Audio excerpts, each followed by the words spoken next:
kwake. Na ningetaka kujua, sisi ni watu wa exercise. Dogo, nani ni plumber? Nani ni carpenter? Painter?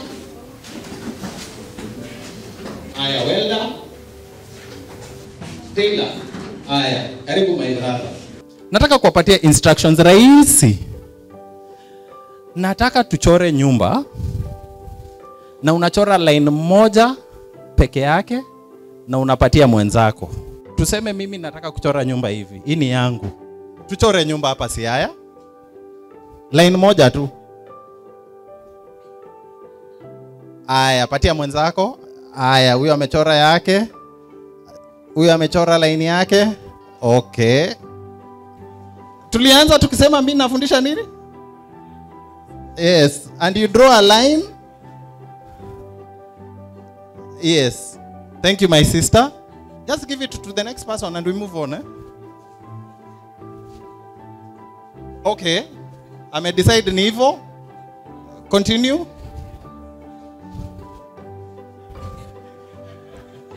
Mind your what? One line.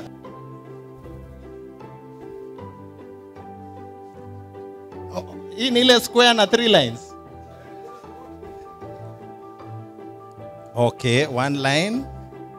Tumemaliza. Wapigeni makofi. Hii exercise watu walipatiwa chance wakafanya nini? Consult, wakaulizana, wakaelewana, wakajenga. Hapa nini ilifanyika? You minded your business. You came with your own skills. You did not talk to anyone. Ukafanya. There is a lesson. In life and in business, it starts with who? You. You have tools. But then you are the starting point.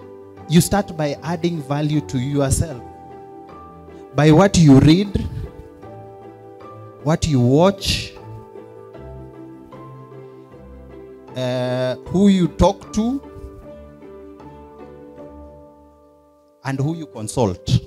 You begin by adding value. Money is a reward for, but that value has to be added to who? So, kwa business yako, nothing will change until the pain of remaining the same is greater than the pain of change. The higher you want to go, the deeper the foundation has to be. So, kama wewe ni plumber, unafaa kujiuliza, how do I add value? Eunice amewambia that ukitaka kujiseparate na kila mtu, wewe kama plumber unafaa kujiuliza, what is different? But kama foundation yako ni weak, na nini? Utakuwa na doubt. Si tulijenga nyumba? Hii ndio foundation. Haya, wacha ukishajenga foundation, unajenga nini? Walls. Si ndio? Na walls wende utaamua itakuwa na rooms ngapi. So, why did you decide to do what you do? Why did you?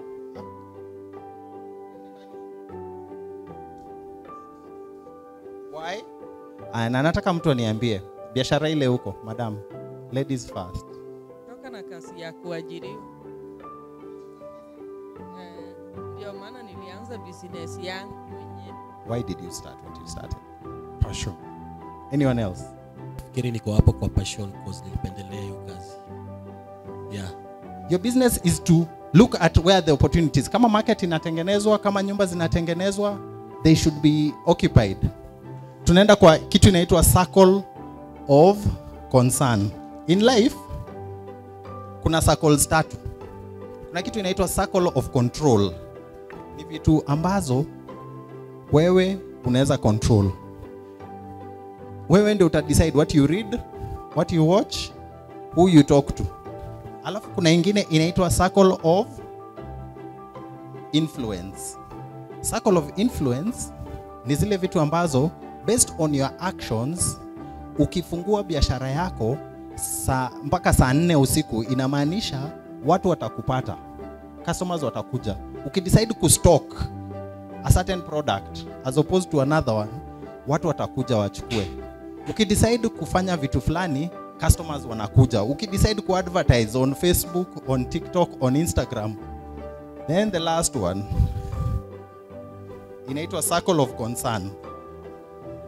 Ni zile vitu ambazo we care about them, but hakuna kitu tunaweza fanya. So in life, where is your focus? That is the roof that builds. So my message is, let us mind our business. Between circle of control, circle of concern, na circle of influence, unafaa kutumia masaa mangapi? Mkilala 8 hours unabakisha 16 hours. Hizi 16 hours utatumia masaa mangapi ukifikiria vitu ziko circle of control? Haya, nimeweka 8 hours. Hii ni circle of control. Haya, nimebakisha ngapi? 8. Haya, circle of influence. Circle of influence 6. Circle of concern ngapi? 2 hours. Tutaishi hivi. You will not change until the pain of remaining the same is greater than the pain of change.